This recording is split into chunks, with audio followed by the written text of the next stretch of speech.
Okay mga kababayan, Chris Ulo po at welcome back po ulit dito sa ating YouTube channel. Okay, ito mga kababayan, update ho tayo rito sa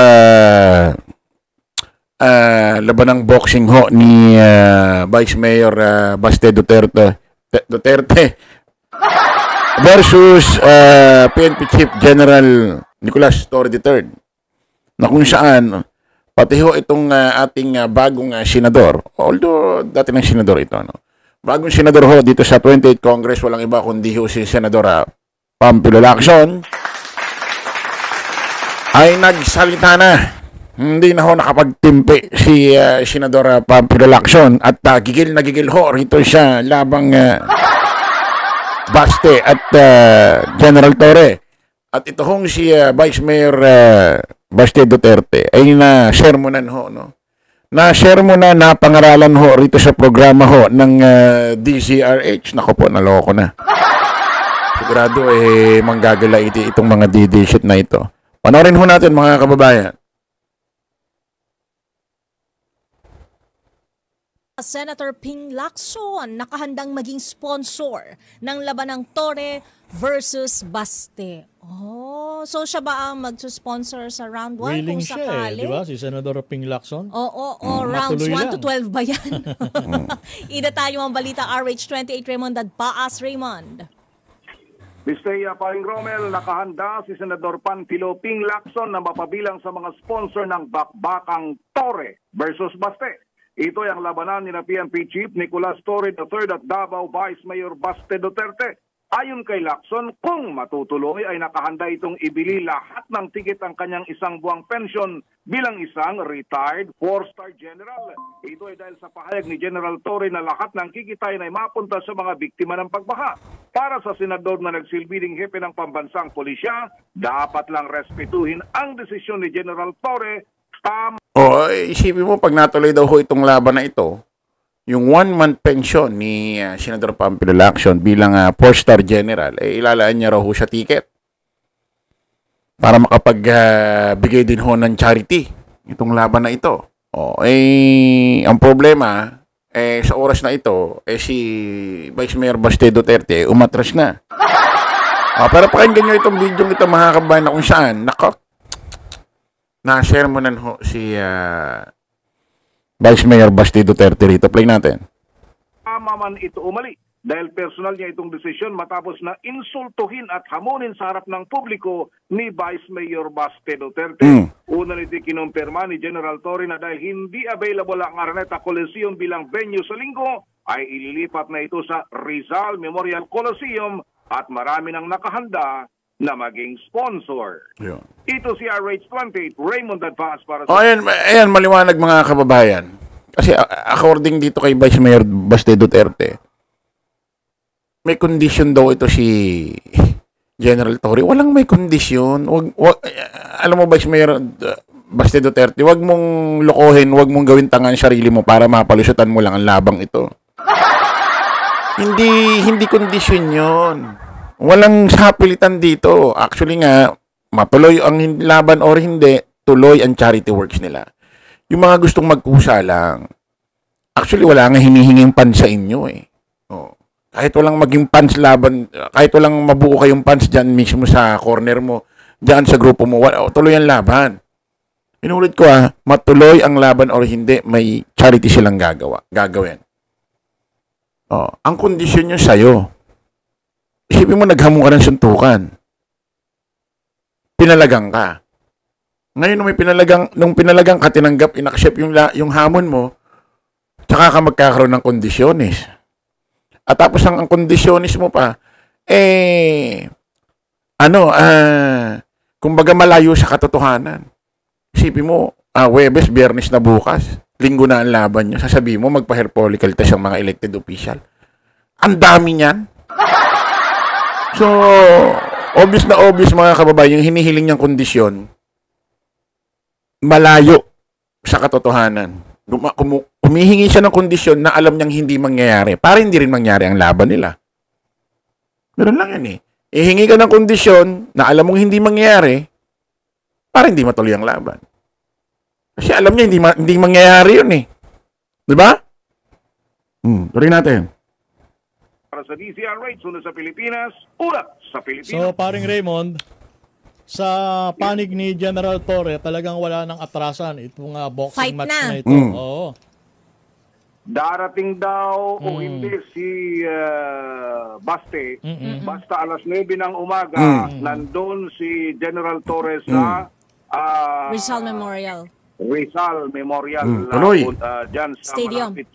malapit sa atin. Ayun. Rain or shine yan, paring Raymond, Rain or shine. Rain or shine. Oh, talaga. Sino yung mga kinuhang round girl? Kung sakali. Sa Lakay Raymond. Harry Roque. Naghahanap pa. Round 1 daw si Wina Pearl. Pag Hinihintay umabot, pa si Miss Thea. pag umabot ng round 12, ako na. Itabi nyo, ako na. Round lang naman, di ba? Iikot. Kasi round na ako eh.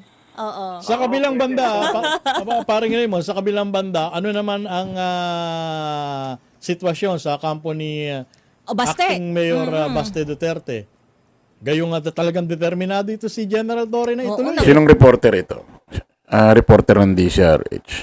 Ito yung radio broadcaster, yung nasa studio nila. Ito itong dalawa. Yan. DCRH to.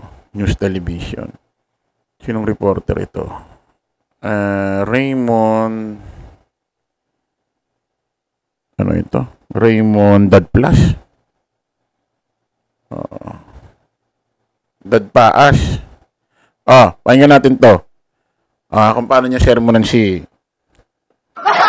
Vice Mayor Baste Duterte. Pakinggan natin. Na-real talk eh, Nag-warm up eh. Oh.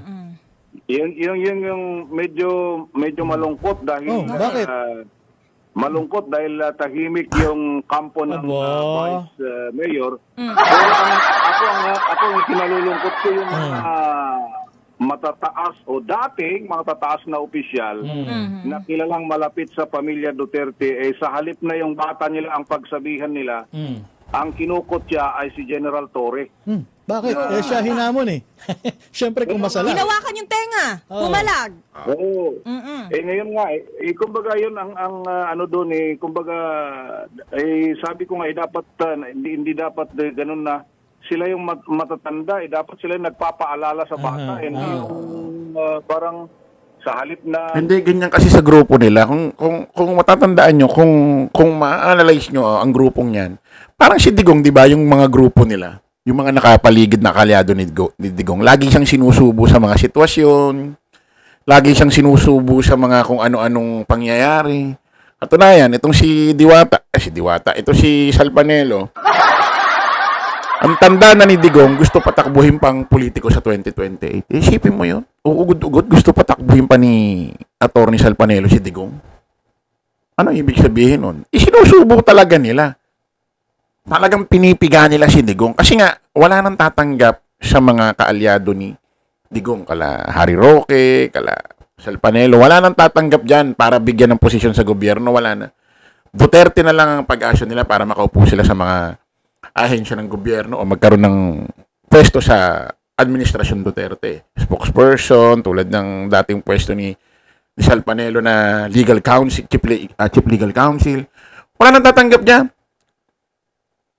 Dilaw, kakamping, ang maging presidente, administrasyong, wala nang tatanggap dyan. Doon na lang talaga. Kaya pinipiga nila ang mga Duterte. Katulad dito, imbis na payuhan nila si Baste, dahil vice mayor ka, acting mayor ka ngayon sa Davao, dahil yung tatay mo, nasa ICC, imbis na payuhan, wag mong salita ng ganyan, isinusubo pa nila. Ginaganyan kasi nila ang pamilya Duterte. Ginagamit nila sa sarili nila ring intensyon, sariling mga propaganda. Hindi lang namamalayan ng mga pamilyang to. Tuloy natin.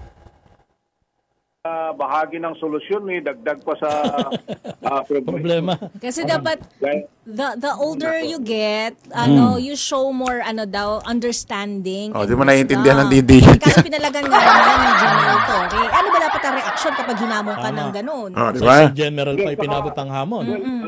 Yun na nga, in fairness, yun nga, kung ikaw naman ay kakampi ni General Torre, hindi mo naman siya masisi dahil hindi yan ang una Hindi ba? Hindi pa.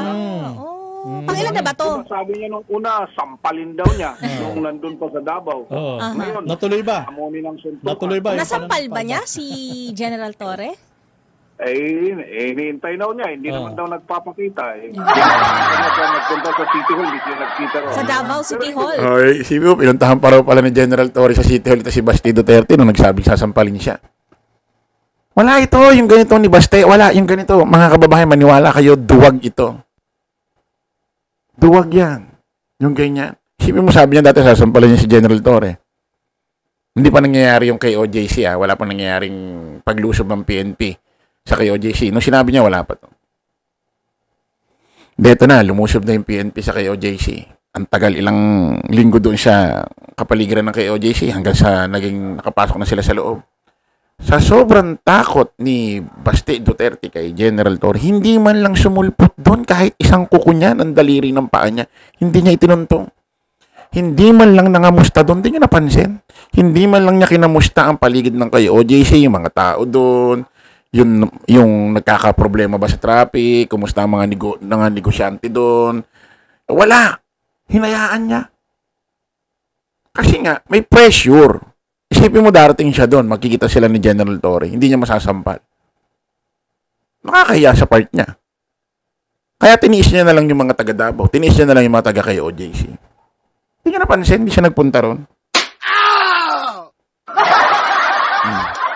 Tapos, nagkaroon ng hearing ang Senado, ginanap sa Davao, pag-iimbestiga ng hindi raw tama ang paglusob ng PNP sa kay OJC. Nagkaroon ng hearing, nandoon si Baste sa kabilang upuan, katapat niya si General Torre. Walang nangyaring pagsampal. So, mahilig lang humamblap ito. Parang tatay niya. Mahilig magsalita. Puro tahol, puro tahol. Wala namang yagbuls. Tuloy natin. Wala din. Wala din. Wala din. Medyo nalilihis yung mga usapin pero wala tayong magagawa. Bahagi na ito ng General Lacson General Lacson tuloy. Senator Lacson nagsabi na sige, sama ako isang buwan.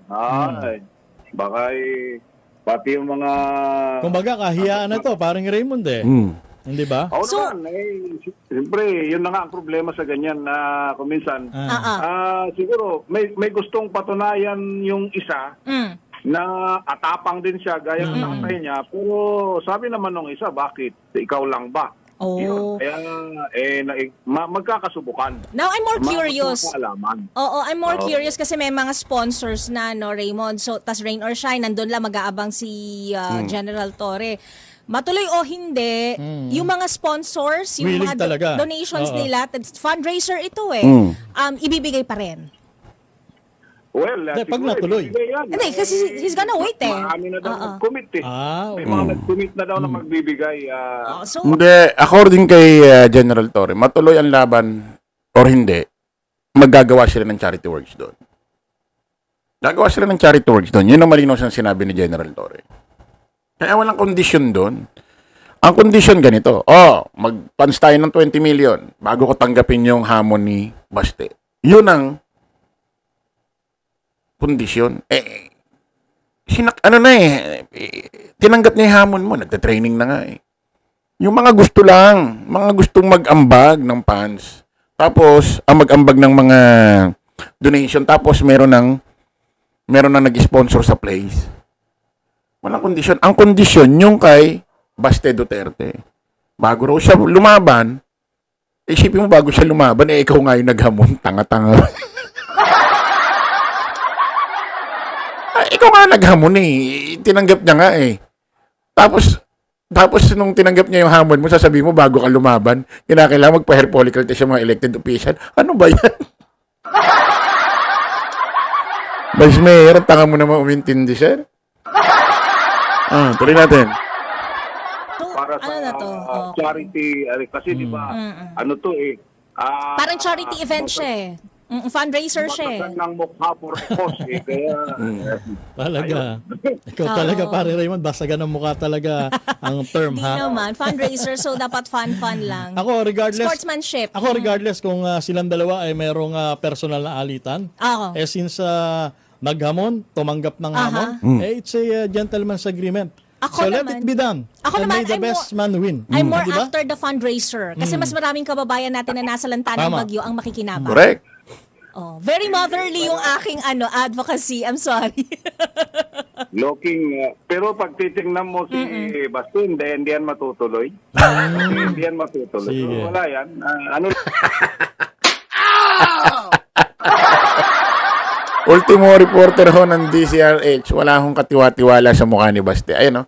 Pero kung titignan niyo yung si Baste, yung mukha ni Baste, wala yan. Hindi matutuloy yan. Wala yan. Shit. Nakakahiya, no? No? Halatang mana si Baste sa tatay niya. Parehas duwag. Nung kabataan ho ni Digong, inaya niya ho yung broadcaster dati ho nasa Davao, yung Muslim, Carbonel, ng Barilan. Tinanggap ni Carbonel ngayon yung hamon. Nagpunta ngayon doon siya pinag-usapan. Araw, place. Pagdating doon, hindi ho umatin, lumutang, nagpakita. Si Digong. Ganito. Nag-aya ng suntukan, pinatulan, hindi umatras. Ang ginawa gumawa ng kondisyon. At ang kondisyong ibinigay, yung alam niyang hindi pwede mangyari. Para hindi nga naman matuloy. Di ba? Para hindi nga naman matuloy. Di ba? Ganun lang yun eh. Tuloy natin. ano lang yan, siguro ang sa akin lang pagsabihan ng mga may katungkulan diyan na malapit sa pamilya Duterte, pagsabihan sayang. Agtal na ka man barok, Asjay. Kasi mahirap yun. Tama. Hindi ko alam kung baka hindi niya naintindihan na kapag may larong boxing, dapat maraming dadaan ng proseso, pati sa kalusugan, baka mapasubo siya. Bata pa siya, marami pa siyang siguro dapat gawin itong mga malalapit sa pamilya Duterte, pagsabihan. Huwag masyadong bara-barabay. Nakakadalawa na siya kaya siguro Dalos. sayang. Mayor actually mayor siya. Acting mayor. Kasi siya ang acting mayor ngayon ng lungsod ng Davao, itong si Baste Duterte. So, abang kami sa linggo. Kung nanood tayo ng linggo, di manood tayo. Ayaw nga, continuation. Kung nag-draw nung linggo, tignan natin kung ano ang magiging resulta naman sa Pacquiao and... Draw nung linggo, ngayon, drawing. Di ba yung laban ni Barry ni Pacquiao, draw? Eto, drawing. Dahil kay Baste. Kita-kita ulit tayo sa panibagong vlog, mga kababayan. Wala. Wala. Ano lang to, Vice Mayor, sayang tattoo mo. Sayang ang tattoo mo, Vice Mayor Baste Duterte. Puro tattoo lang, duwag naman. Kita-kita ulit tayo sa panibagong vlog. Bye-bye, mga kababayan.